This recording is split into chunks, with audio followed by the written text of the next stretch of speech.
And now it is my pleasure to introduce two of my fellow colleagues here at UCF. Josh Roney has worked in the area of research development as part of the UCF Office of Research since 2010. He received his PhD in text and technology and his MA in rhetoric and composition at the University of Central Florida.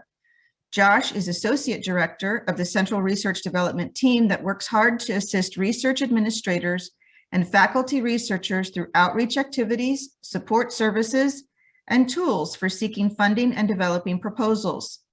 He coordinates a number of recurring UCF internal programs and helps develop resources for researchers throughout the research life cycle.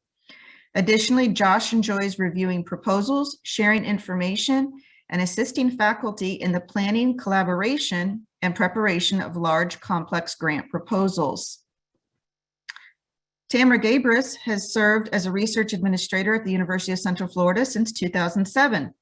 Her career started with the Office of Research and Commercialization in the Contracts and Grants Division until she moved to a decentralized position in 2019 as the Program Director for the UCF Faculty Cluster Initiative. She also went on to establish a secondary unit, pre-award shared services, in 2020 that provides proposal preparation assistance under a shared services model. Her background consists of pre- and post-award activities, innovation, proposal submission, contract negotiation, and project management. Tamara is proud of her Black and Gold roots, as she also earned her Bachelor of Science in Psychology and a Master of Science in Criminal Justice at UCF. Go Knights. And with that, let me turn it over to Josh and Tamara. Good morning, everyone. Thanks so much for joining us this morning. I am feeling really energized this morning after that first session. That was an excellent session, so thank you guys.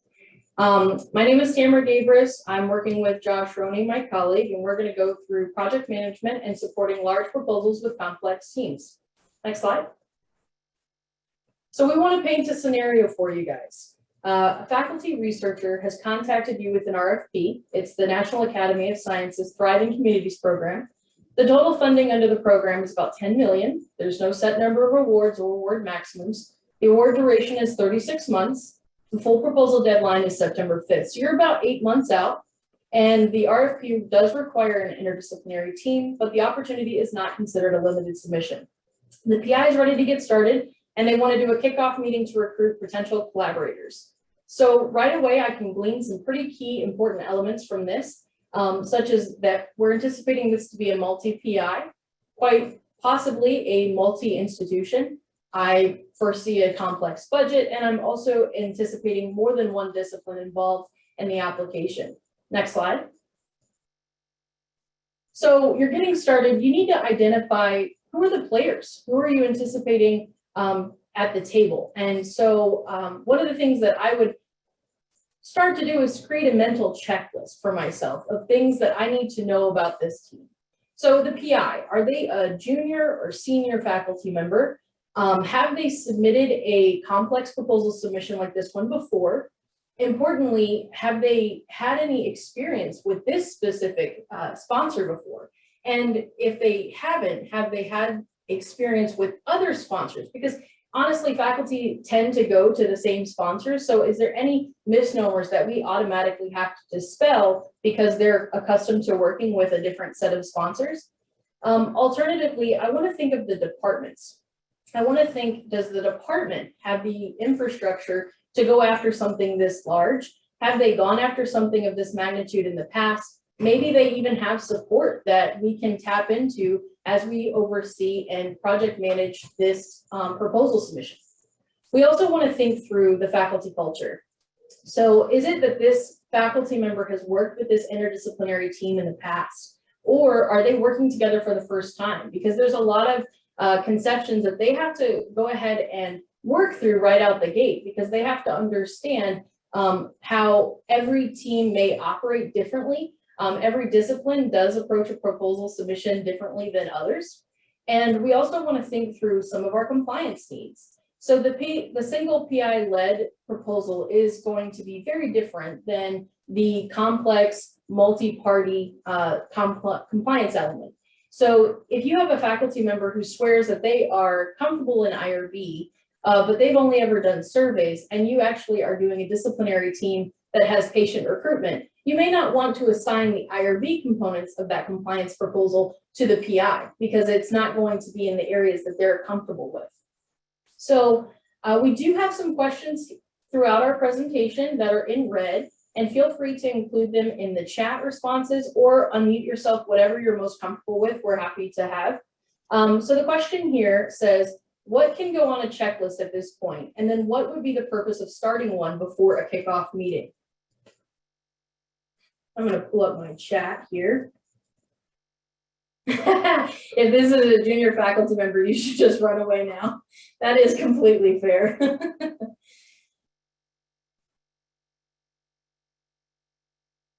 Anything in particular that we could see on our checklist right out the gate?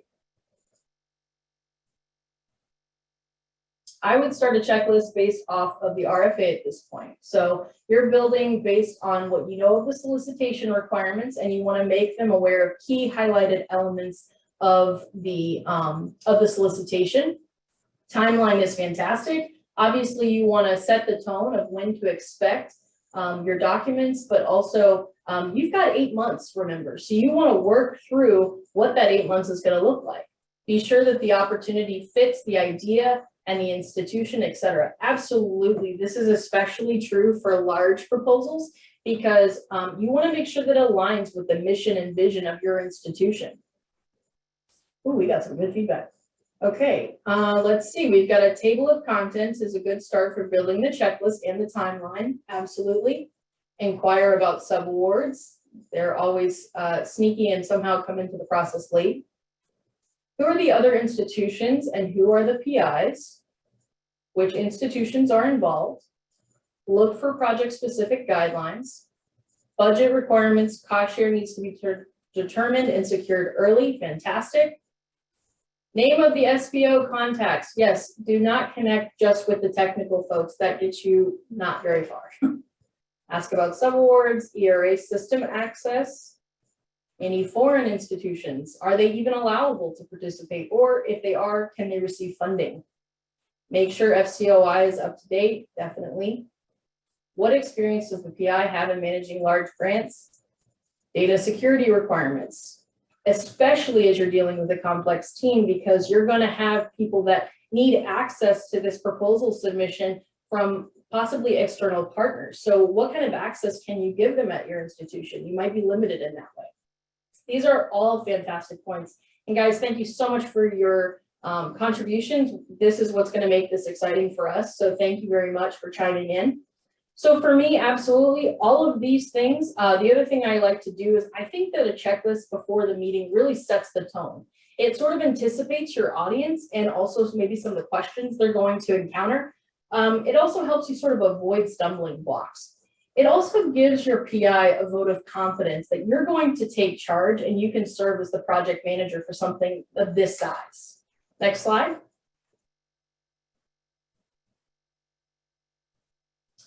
Okay. So Josh, I think this is yours.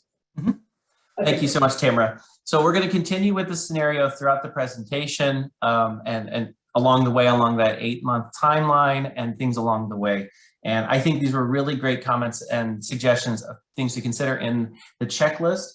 And I want to add also some unique challenges for this type of proposal that are also worth considering and possibly articulating and discussing with the PI. And so number one, especially in these large complex proposals, there needs, because there's so many various moving parts and sections of the proposals that not only have to agree with each other from like a factual perspective, but also need to feel unified. Do they have, or have they already articulated an overall vision for what they're trying to do? Something like this that specifically codifies why this work is important and significant. If it is provided ahead of all of the other work that is done in the preparation, will guide the development of those sections. If the team members know the talking points of why this is the most competitive proposal that the reviewers are going to see, because this is a significant, valuable project. If that can be stated, that needs to be stated in the kickoff, and then needs to be restated and revised later to make sure that the proposal matches what that vision was, or it's adapted. And so that's really important. And it's challenging sometimes to ask people to put that into words, to say, well, the vision is to do the thing that the solicitation says it is, but that's not really the vision. That's sort of a, again, a factual statement, but what is unique about this team, about this time, and about this work? And so challenge the PI to do that and work with them if they need help, maybe with a mentor who has done significant work, and significant complex project work, where they can guide them in developing that sort of a vision. Speaking of experience, has your PI, even if they are highly funded, have they had much experience in submitting and leading complex teams and proposing complex proposals? This is challenging. I know this is potentially a touchy subject to bring up with your PI, but it is worth broaching the subject with them, just even in a very casual and informal way, to see, you've done a lot of single PI projects. Have you done a lot of team projects? Or consider if you have access to the proposal background. But I think it's worth having it in the discussion, because a lot of people are highly funded, but maybe not highly funded team leaders. And so if they don't have prior experience of this type, they're going to have unique burdens on them that they might not be expecting, in terms of leading communication, in terms of the lion's share often of the writing of sections of the proposal, and of making decisions throughout the process that will have to be made critically and in a timely way. So identify the strengths and weaknesses that your team may face, how experienced they are, and have that discussion with your PI ahead of time. People can be new to this because they're new to this their first time always, but it should be a different sort of support.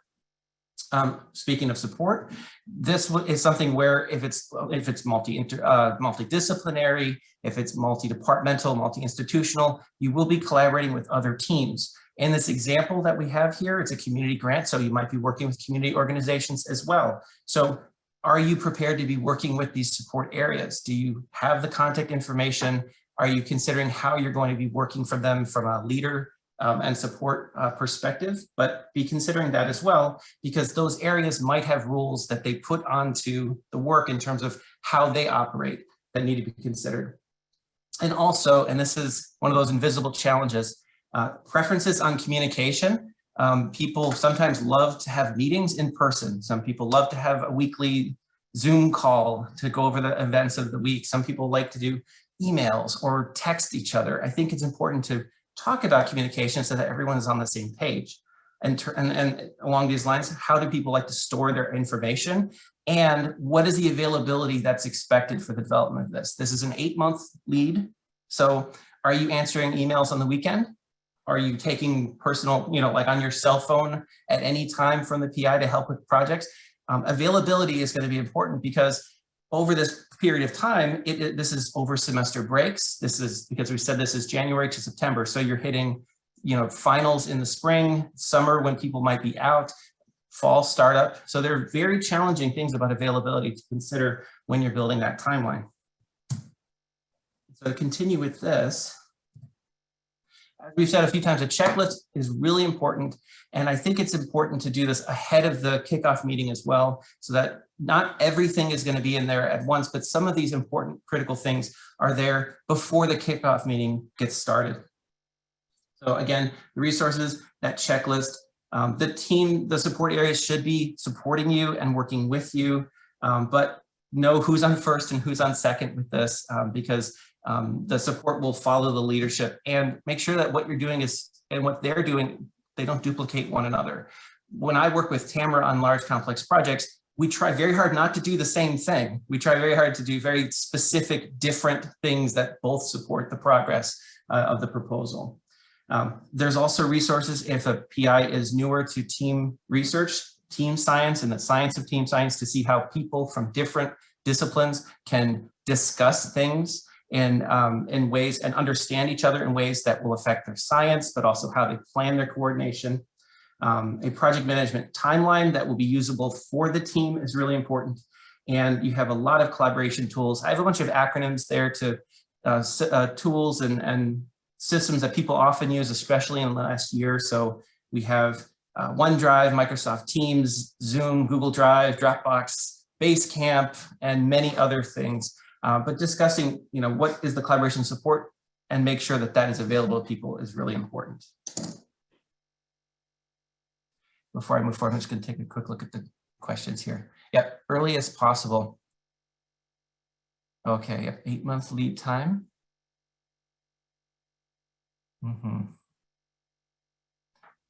Yeah, and then awards is a whole other can of worms. Okay, so kickoff meeting. Tamara, I think this one is yours. Yes.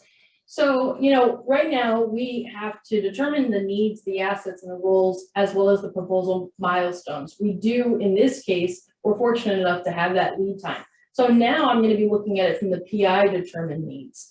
I want to sit down with them and see what's going to work, not only for them, but also for my team as I tackle this, this proposal. So I'm going to be looking at team coordination and communication. The main thing here is that I want to understand, how's information going to flow? How's it going to flow in and how's it going to flow out? Who's responsible for making sure that the information is communicated out? Is that going to be the PI, the project manager, or maybe you have other units involved in the process dedicated to specific responsibilities? So budget development is also another one that I think that you want to address at the project kickoff meeting. And the budget development, I will say, here at UCF, about 2 years ago, we onboarded a new electronic research administration system. And within that, we actually had a requirement that we're going to separate budget out by investigator. We have separate budgets within the collective cumulative budget. And the reason we did that, honestly, was driven by indirect return. But I actually do like it now, I didn't in the beginning, for large complex proposal submissions. And the reason is because, especially for these interdisciplinary teams, I recognize that at some point in the process, you're going to have to make a budget cut. It's an inevitable element to your proposal process. And when you do, your PI may want to do that uniformly across the board. But interdisciplinary teams can't make cuts the same way across the board as all team members. So having your budget distinguished already by investigator sort of lets you advocate for that individual faculty member on a one-on-one basis. So budget development is a big one. Document support. So Josh outlined specific collaboration support tools. So you want to understand within that document support, what are you going to put out into those support tools as your templates? Obviously, the sponsor has templates, but have you all agreed upon at the kickoff meeting that you're all going to use a specific template that is unique to your proposal? Because sponsors are looking for uniformity at this point. For these larger proposals, they don't want just to see a collection of documents. They want to see that the process has been thought through and that you utilize this time to make it look pristine. That will set you apart from other submitters to the solicitation. So file management, going back to those collaboration support tools, which ones are you going to use for tracking this proposal through the process? You may have institutional limitations on which tool you can use, but if you aren't, maybe your PI is specifically more comfortable in Dropbox than they are in Teams. Find out what they're comfortable in and see how it works for their proposal writing. But I would also encourage you to set the tone and say, look, when it comes to final proposal documents, I want those emailed directly to me as project manager. I will manage the online portal for the agency, and I have no one else that's going to be in that process, because that at the end of the day is what needs to be correct, and the version control needs to be there. We want to think through sponsored required forms, obviously. We also want to think through information and resource gathering. So sometimes with our sponsors, we have to, collect institutional data that sometimes falls to the investigator on those single PI proposals. If we can unburden them and take that back from them, that would be great. We work with our, academic analytics tools here at UCF as an example. We also work with HR and institutional knowledge management, where they assess and help us understand these specifics to our institution so that we can collect that and take those statistics or details right off of the PI right out the gate. So the other thing is, who's going to be the project manager? Is it going to be you? Is it going to be a delegate, or is it going to be the PI? I am a big proponent of that answer not being the PI. At a certain point, they're going to have to free themselves up and solely focus on the technical. So let's just do that from the onset. Okay, next slide. We do have some comments here. So let's, before I go on, so we do have some, one of the best things to do with a big grant like that is to break it up, manageable chunks, sub-projects, if your institution allows for this. Absolutely. Thank you, Samuel. Yes, version fatigue is real. Email finals. Even with, as Melinda points out, that email the final, how many times have you gotten final V2, final V20, final V? But at least having the email and you being able to track that versus working in a collaboration tool will guarantee that you're working in the proper checks and balances of that version. Okay, so we are in the kickoff meeting, and I have a pretty good understanding of the full team. I sort of thought through the players, I think through the attendees, but now I'm gonna need to think, do I have the right people at the table? And do I have them at the table early on? How many times have you guys gone into a collaboration meeting where external partners have been mentioned, either by letters of commitment, subcontracts, consultants, and or vendors, and they're nowhere to be found at the kickoff meeting? That is a misstep, in my opinion, especially for the large ones, because something like this is all hands on deck. So the earlier you enroll someone and empower them to understand the information that's coming out and the expectations, the better off that you're going to be. You also want to know what your PI's preferences are going to be in project management. Assign roles, but don't limit it to just yourself and to the PI.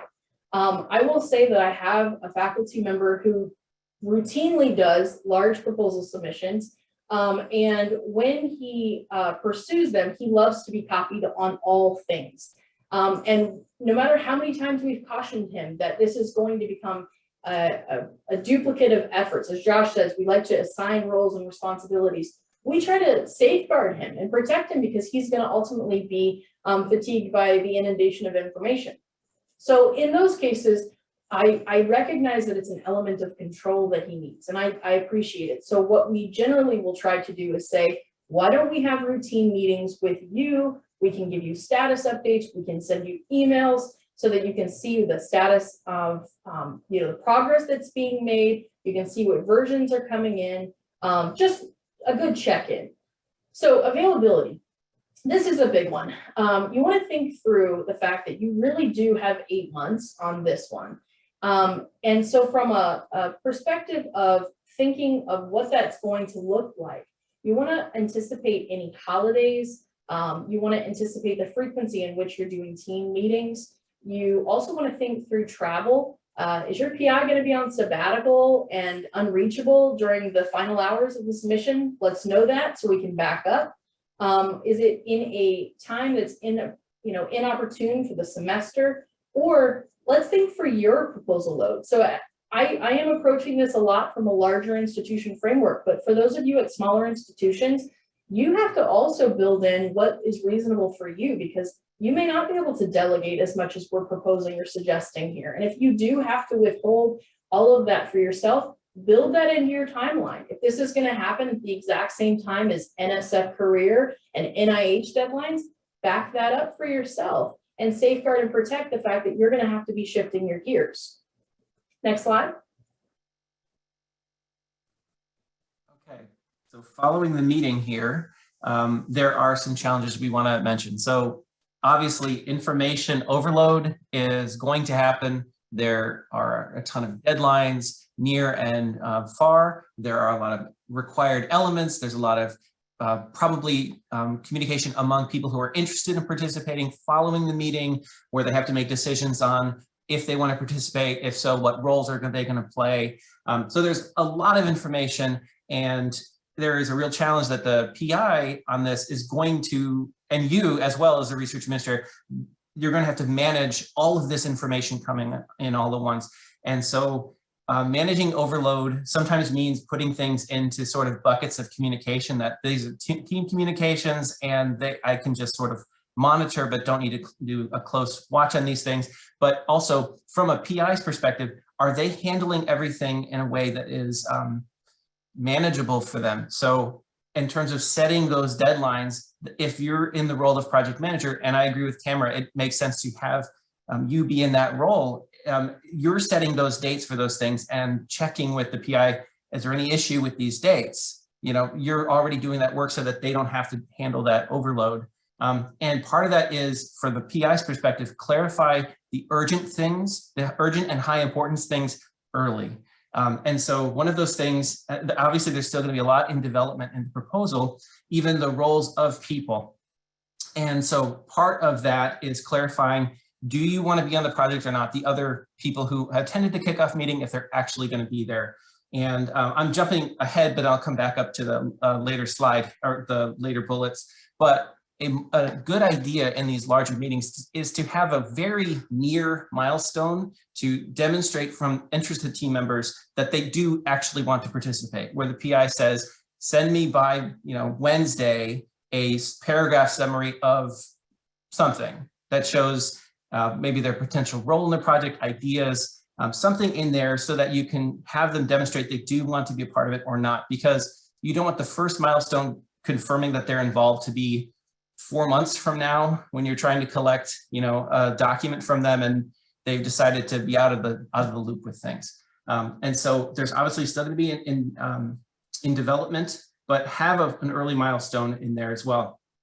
Other challenges in this, again, are expectations in the different support areas. You have this timeline of what you expect. You've discussed with the PI and the team what is needed, but there might be other expectations from support areas. For example, in that community scenario that we're talking about here, if they're partnering with schools, that might be something where they won't provide letters of collaboration other than at their monthly meetings. And so that might be a letter that takes 3 months to get, because one asking about it, one getting the draft, and then one following the meeting. And so there are challenges with expectations.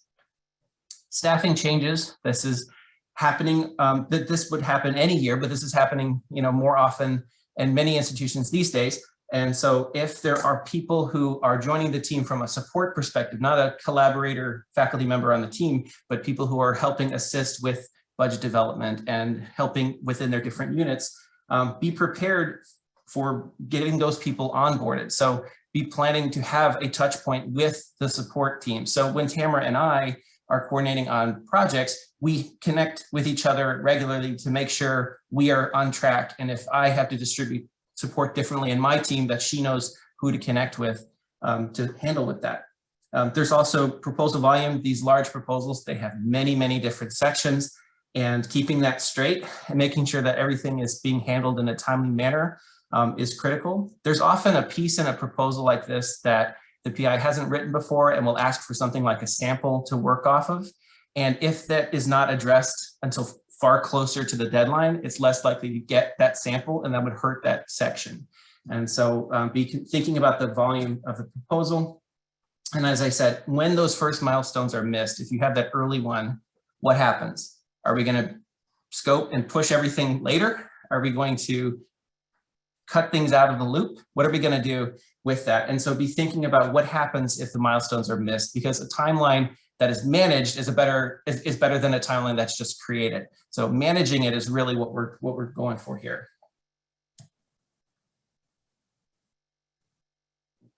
Okay, so you've gotten through your kickoff meeting, and now you have some areas that you want to focus on. Obviously, budget is the first and foremost. I will say that one of the things that I have done is I have participated in the technical meetings, because in those meetings, I do find that I uncover things, especially from the budget side of the house, that people aren't thinking through. I sit as a fly on the wall and I just kind of listen as they brainstorm, and they'll mention that they're doing 10 site visits or field visits in year 2, and I look at my draft budget in year 2, and there is absolutely no travel budgeted.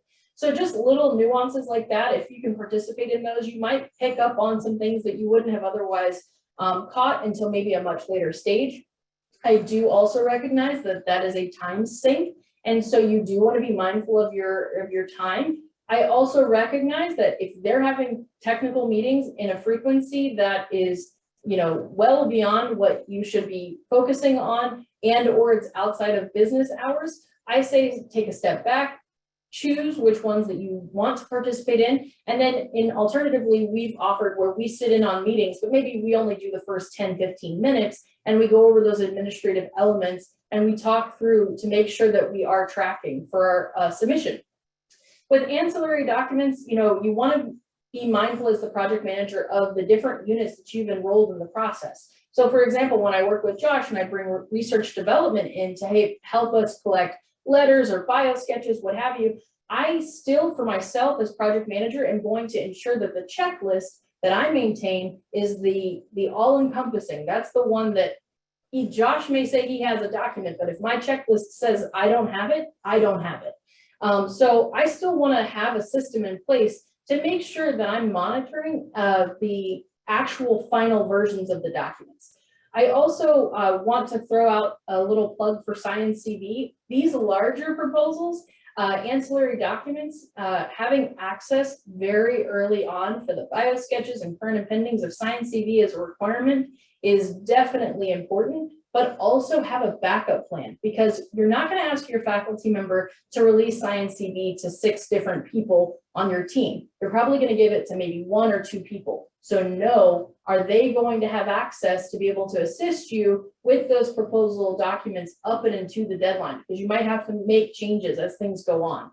Prior support and team qualifications as required. This one is something that they oftentimes throw, just throw together. And I would encourage people to kind of take a step back here. This is sort of your selling. This is your market feature, right? You're coming in and you're telling them, I am qualified to do this job, and here's why. And so don't let this become a throwaway. Have some time, invest in it. It doesn't have to be you who takes the lead on it. It can be a co-PI or someone technical who knows what the team is bringing to the table. Institutional commitments, you want to make sure that you have enough lead time. You want to make sure that you're thought through space, different special considerations. If you're proposing a center, where is it going to be housed? Who's going to help maintain that center beyond the project period? What are those elements that people aren't discussing? That'll kind of help you from the post-award perspective that L. Jones had mentioned earlier. Just some post-award elements that definitely creep into the pre-award. So we have a question here. So what are people doing at their institutions to verify that information is coming in and it's coming in accurately? What are ways that you all are checking in? Are you resending things back to your PI? Have you empowered someone to have the authority on the technical team to sign off on a final document? This is true of facilities. Are there other checks and balances happening on your teams that you think we could incorporate, at other institutions?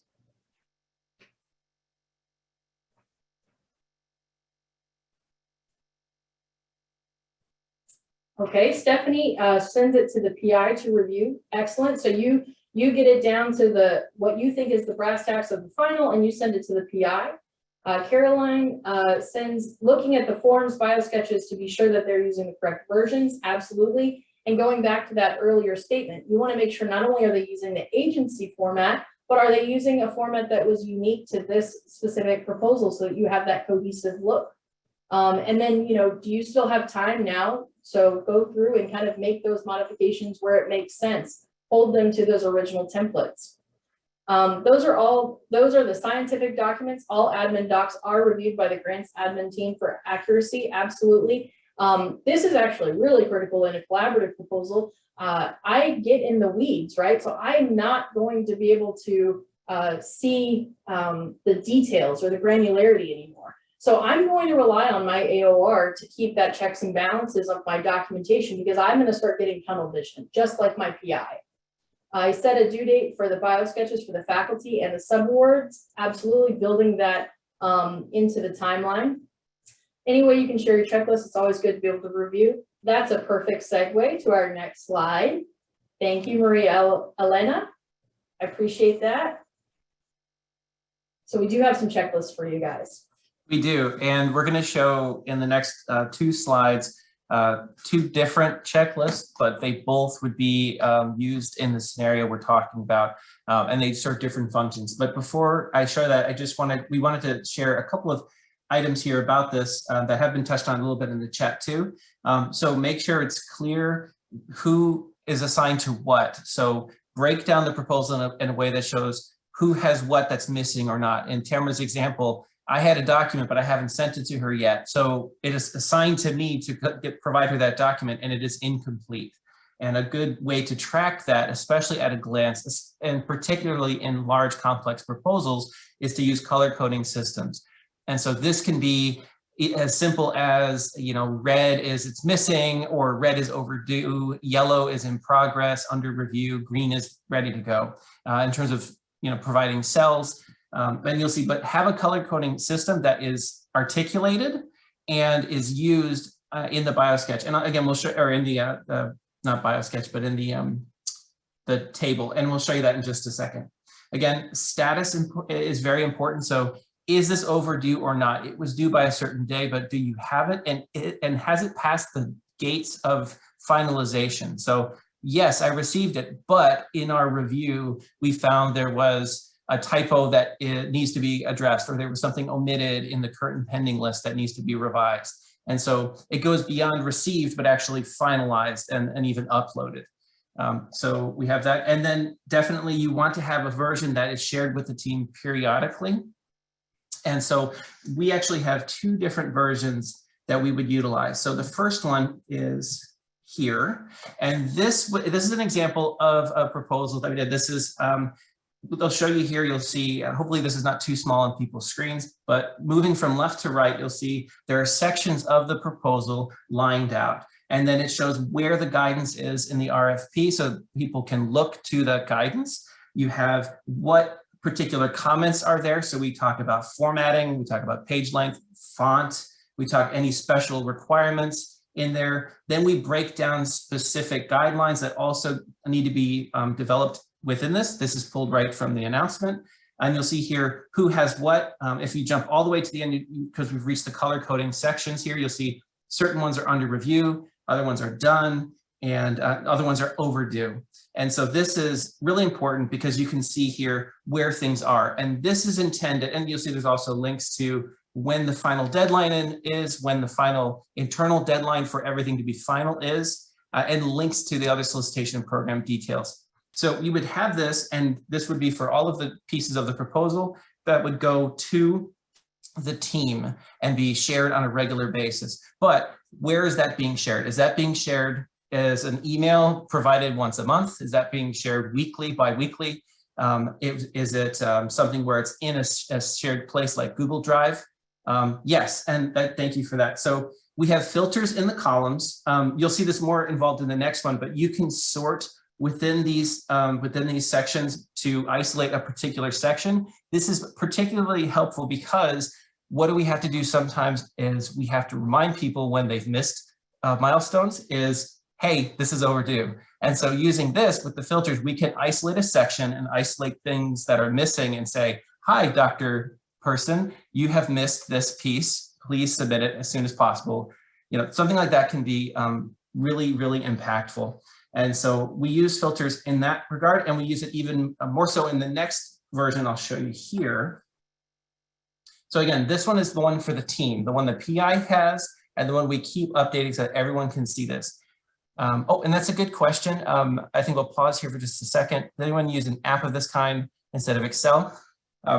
That's good. It's a good question. I favor Excel because I know everyone I work with has access to it. That's more of a convenience use, but there are plenty of really good tools that people might want to use instead. I think there's some good trackers out there, but you have to consider, will the team members have access to it? So if it's something that the cost is handled and you have a tool that can handle this and even visualize it in sort of like a Gantt chart, that's a great idea. But we use this just because I know anyone working on this proposal will have access to be able to see this the way I intended to be seen. Okay, So this one, and I think I have to open up the presentation to open the slide. This is something that the project manager would handle. And I want to give credit to Sarah Lardizabal. She might be on the call. We have a big number here, so I'm not sure, but she helped develop, she was the brain behind developing this particular example here. So I wanted to open this up and show you, this is an Excel file. Again, this is for the project manager. This is not for the whole team.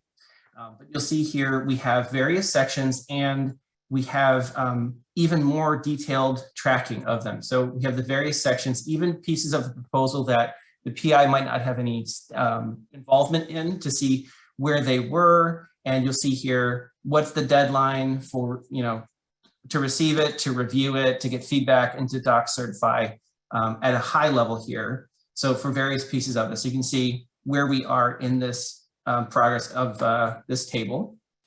You also then have a breakdown here. This is an internal checklist, and you can see here for our internal tracking, what are additional things we need to get as an institution in order to get this properly submitted on time, complete, and correct.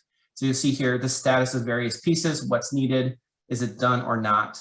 And you'll see here, there was a mention earlier of filters. This is actually coded with some options. So you can choose in here options that you'll see here, pending, received, response. So there's various features you could use this. So if the time is spent to develop this on the front end, then this can be populated well on the back end in actual use and reuse. You see here we have a tab about ancillary documents. So who needs what piece? Sometimes in submissions, everyone needs every piece of the ancillary documents. Sometimes they don't. A good example of this is, biosketches is frequently needed, but are they going to have contributions to the facilities section or the data management section? Do they have prior awards that need to be mentioned in here if they're a PI or co-PI? So those are things that we would have in here. And you see this is broken down into very, very detailed, discrete tracking. In the subawards, what's needed from the various members, and on the collaborators, in terms of getting letters of support from the community that they've been vetted, do we have those? And this one had a lot, so it validated its own tab. But anyway, this is not something that we would have the whole team see. This is something so that you as a project manager can track everything and make sure everything is on track or what is missing. And this also allows you to be very clear with the people that you're working with if you need to be out or if you need to yep, we can. We'll have to. I don't think I can send you a download copy of the chat right now live, but we can provide that after the meeting.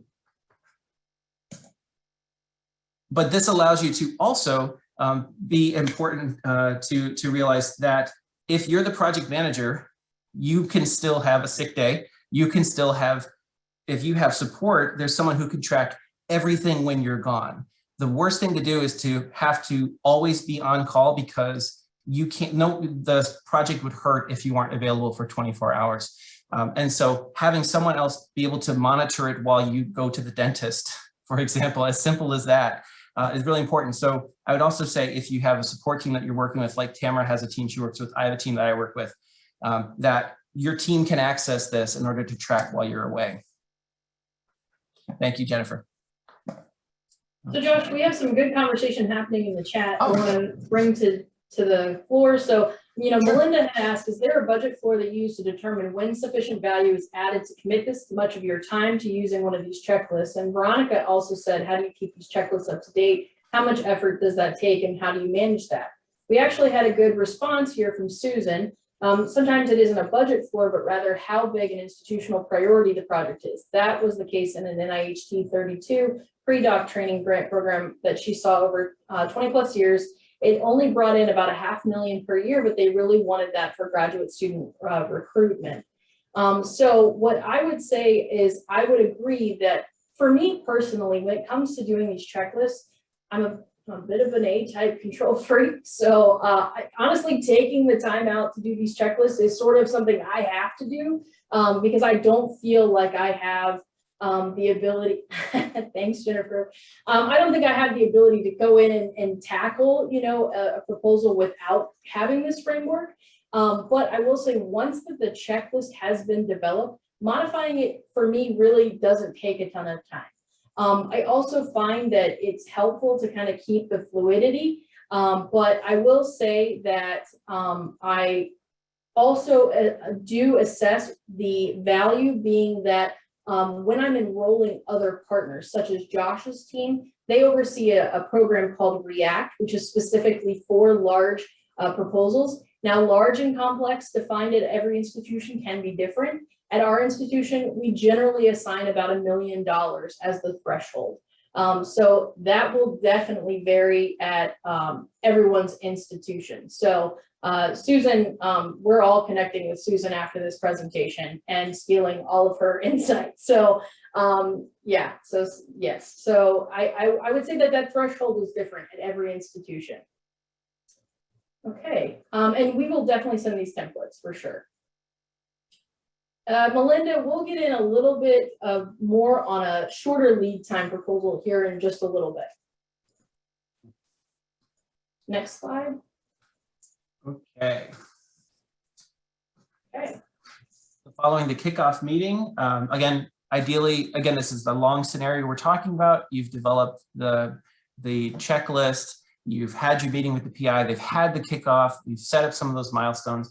And now it's time to write. And there's that long time of them working on this. And hopefully it's working on where you might be obviously working on the other 3 fires you're putting out at the same time. You know, we are all very, very busy.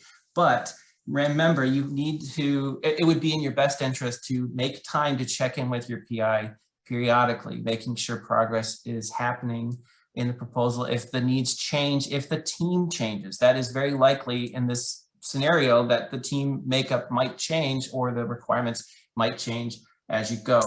And again, it is a good idea to check in with digestible updates for long technical volume. So touch base with the PI and you as a project manager or the PI with the team.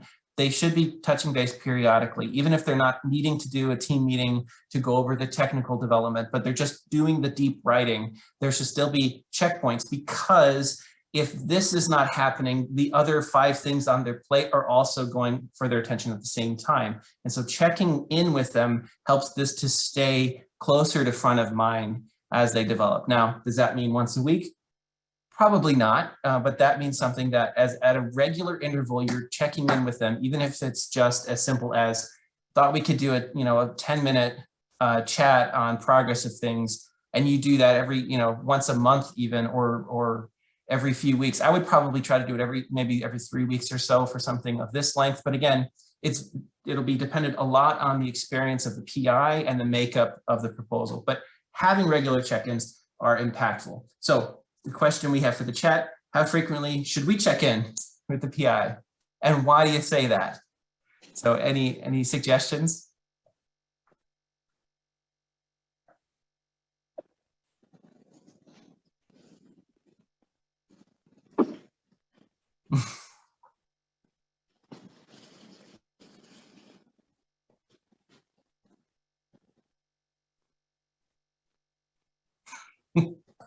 As often as needed, definitely every 2 weeks, possibly. Yep. Yeah.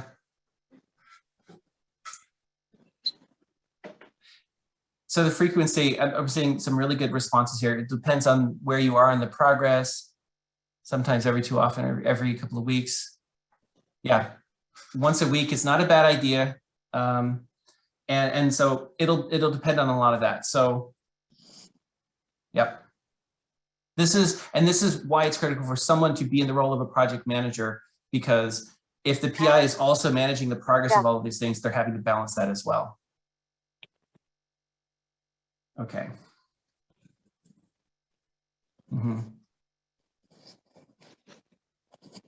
Okay, so I know we're running through time pretty well, so I want to move forward here. Okay, so you're about 3 months from submission. You got to keep things on track. So it's time to start sweating the small stuff. So meetings, you want to ask the question, are we losing momentum? Do we have a set meeting happening, and are they happening with enough frequency to make sure that things are getting done? Reminders, are they, do we need to increase the number of reminders? And then alternatively, should they be personalized? Should they go to the individual rather than sending, a reminder about CVs to 20 people? Hone in on the 3 that are missing.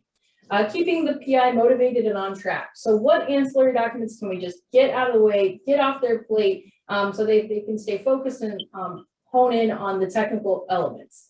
Obviously, you've got to keep a mind on document collection. Reviews. This one is a big one, and I'm going to throw out there that drafts really are okay. It's not a purpose of making sure that everything is pristine and final. I know that a lot of times when you work with a faculty member, they do not want to let go of a document that is in draft mode. I'm not a judge from the voice. Like, just give me a document so I can, give you some good insight to make sure that you're on track, because I don't want to get to the end and realize that you are missing some key critical components. Obviously, you want to have access and approvals. You want to make sure that you have a system in place to fully vet. Next slide.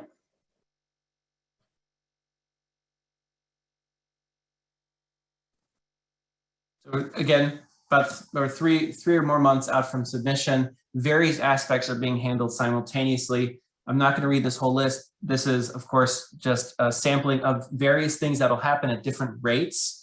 And so these are things to check on and make sure they're mapped out in progress that makes sense. And some things can be done and finished earlier than others. And some things you might want to pull in additional help. Something our team often gets pulled in to assist with is providing information about infrastructure at the university or details about the institution that will go into sections of the proposal, like the facilities document.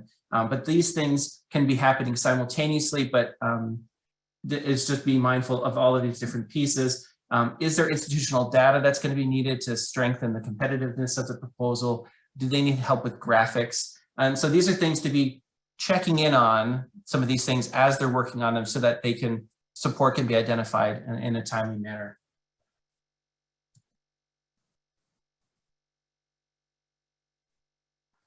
All right. Okay, so you're about 3 months from submission. Some additional challenges, especially for these interdisciplinary proposals. You want to check for that singular voice, recognizing that you also want to pay attention to what's missing. They get blurred vision, tunnel vision. So the singular voice is really critical, especially for interdisciplinary teams. I work with cluster faculty, and so making sure that they're not simply putting in their different disciplines and then not having a cohesive statement or voice is important. So who's going to be doing this? A lot of times you'd automatically assume it's going to be the PI, but that's not actually always the case. In some circumstances, you may want to consider having again, science of team science lead, a social scientist who can see the flow happening. And let's say you don't have access to any of that. It could also just be someone who comes in from an editorial perspective, somebody who maybe hasn't been involved in the process at all, and they can give you good insight as to whether or not it has that flow. Next slide. All right, we have a little bit of a speed bump along the way. It's less than 3 months from submission, and wouldn't you know it, some of the team has changed, someone is off, some people have been added, and including a new subcontract. So part of this that's really critical is making sure those people are up to speed with what is needed and what has been decided ahead of time. A lot of this will happen with the PI, but in terms of all of the different pieces, the critical elements and resources along the way have that summary or that vision that was articulated way back in the beginning to make sure that's clearly provided, have a checklist, the public-facing checklist, and make sure the deadlines you have are also adapting for those new partners that you're tracking them. And so I'm trying to make sure we're doing well in the interest of time here. We do have a question to consider here. What else do you do to bring the new members up to speed?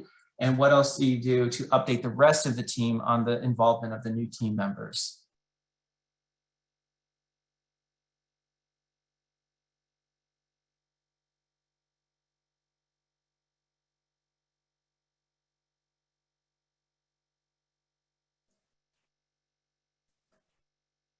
Well, crickets say that. I think that's pretty good so far. So we'll go ahead and move on. All right. 2 months from submission. Watch out for the tripping hazards. Now we're getting to the crunch. Some of the things that were put off to later are now having to be handled. Watch out for recycled materials, things that were on previous proposals that need to be updated. You'll see this for previous versions of ancillary documents is a very often challenging thing where they have last year's version and it needs to be moved over into a new template. Again, conflicting preferences on what to do during crunch time. Those documents that are time affected, like your current and pending, have the statuses changed?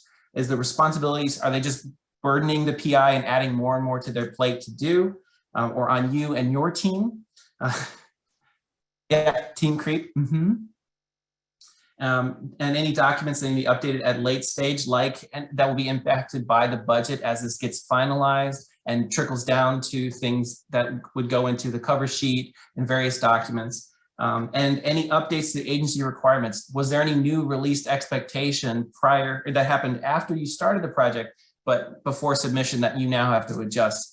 This could be FAQs that were released to this solicitation, or new changes that were released from the agency. So watch out for these challenges, especially in the 2-month window.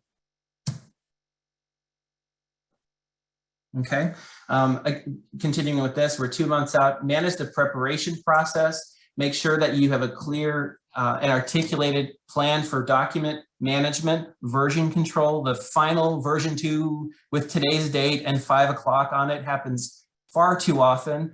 Make sure it's clear what the versions are and when they have to be final, and what happens if you miss that timeline. Do you just go with the final version that was submitted?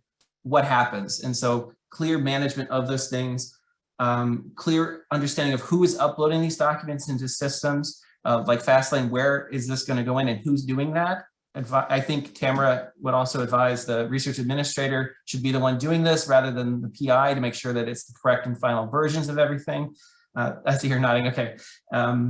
But I think clear document management is so critical at that crunch time that things don't get missed because of the urgency of things. And these reviews can happen at this time because it's developed enough now where is there a review doing that it's fitting with the proposal, it's reading well, it's complete, it's single and consistent across the board. All right. Okay, so we are really close to time, but just bear with us. We only have a few more slides. 1 month from submission. So let's finish this proposal on time. So obviously we've talked a lot about these different challenges. The main thing for me when it comes to budget, I do start asking the question and kind of drawing the line as I get closer to the submission, especially as I've had this leeway. I start asking the questions of, is this a preference change or is this a required change? Because if I've already hit my budget cap and I'm already at maxed out, I'm at my total, and they want to shift like $2,500 here and $2,500 here, I start to ask the question in these larger submissions, is that really necessary? Obviously, there are some times when you do have to make these changes because of the agency specific requirements, but if you don't and you have the ability to kind of push back and say, look, these are in the fray, do we need to get to this level of detail? Thinking about the fact that I'm not as clear-headed as I was 8 months ago. And I also want to think about the fact that all of the downstream effect that it has on the department or the documents that I have as part of the application. Let's go ahead and jump to the next slide, Josh. All right. 1 month from submission, another faculty member has reached out to you with this RFP. They have a great idea. They want to have a kickoff. They want to get started right now. How does this differ from the other submission? What can you offer in terms of team support? Tamara, do you want to, yeah. Yeah, so this one definitely throws some feedback in the chat here to keep the process going. But, for me, one of the first things I do after I scream and have to take a walk around my building is I generally say, okay, should I be the one who leads this submission? Should I be the one who takes this application on in addition to the other one that I'm working on? Does that make sense? Yes, you could argue that I'm probably the most comfortable in my office because I'm more familiar with the solicitation, but you could also say that I could also have a delegation to someone else in my office potentially, and they come in and I can serve to them as a subject matter expert. I can serve to them and provide as a sounding board of things that I've learned about the solicitation through FAQs and questions to the sponsor that I can share with them. I can also advise them of potential pitfalls that I think that would save them an abundance of time. I also have no qualms with sharing, my own internal tools and resources that have sort of helped me navigate, but they are going to have to obviously significantly pare down their approach to this submission than the way that I did function 8 months ago. Next slide. So the other thing I'm going to be looking at is at this 1 month submission, I'm now shifting gears. I'm no longer, notice how I have shifted gears from a PI determined need to RFP determined needs. I'm now going to be focusing on those elements that are required, things that are going to get them return without review. Obviously, budget development is always in my wheelhouse, and that will remain the same regardless of if it's 1 month out or not. But document support, I am going to provide to them existing templates that I have. I will provide to them things that I already have in my toolkit, but I'm not necessarily going to create things from the ground up a month out. I also am going to be eliminating any non-essential formatting or changes to those submissions. And I'm also going to really hone in on focusing on those sponsored required forms. And my responsible party assignment may also change because I might not shift as much onto my administrative side as I would to the PI. I don't want to send the message to the PI that's been working on this 8 months out that I'm now going to drop everything that I have to work on for them and focus on this other one and give them the impression that late submitter gets just the same treatment and now all the stops are happening for them. So they need to recognize, obviously I have other applications that I'm working on, but I need to put a dedicated effort where it makes sense if they gave me the proper lead time. Next slide.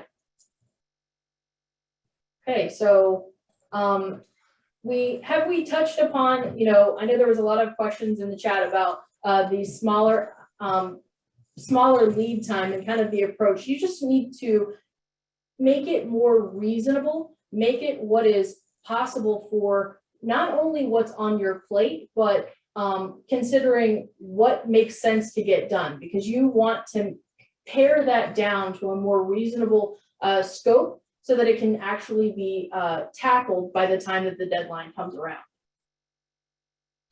And I think it's really important after you're done to reflect on what happened. Let's say you're limited resources and you had to handle both of those proposals. The one was launched with all of that support. It was amazing, successful experience, and the other one was a little bit stressful toward the end. You had to handle them both. That should be captured and reflected on. That look, with more time, what worked really well in the one that worked well, what didn't work well, and in the one that was so challenging. Reflect on this so that you can potentially adjust your procedures or how you can, convey your support to people. Reflecting on this sooner rather than later will be much more valuable for making improvements with the people you support and helping to onboard people in the future effectively. The other components to this that I just want to wrap with is, I do try to document my lessons learned as I go through the process and not wait till the end, because inevitably, while it is your whole world when you're going through it, the second it goes out the door, a lot of times you're shifting gears and you're on to the next. So you're going to lose sight of those little nuances that you wanted to tell yourself at the end. Don't be afraid of doing a debrief because you're fearful it's going to be a blame fest or event fest. Don't worry about that. Focus on the lessons learned and the opportunities that you've created going through this process.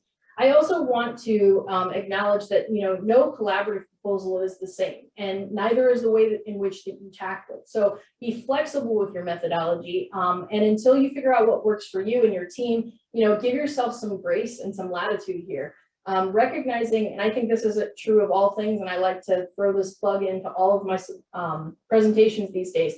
Just give yourself a little bit of grace, because ultimately you're doing the best with what you can, and in the frame of the process that you're working in at that time. So take a step back if you have to, and know that the faculty member wouldn't be able to do it without you. So keep your head up for that side of it as well.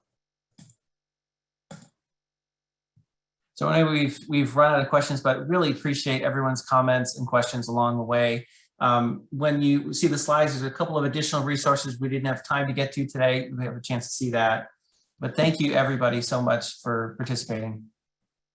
Thank you, Josh. Thank you, Tamara, for a wonderful presentation. As a reminder, all slides, presentations, handouts, materials, and the recordings will be made available at the end of the conference.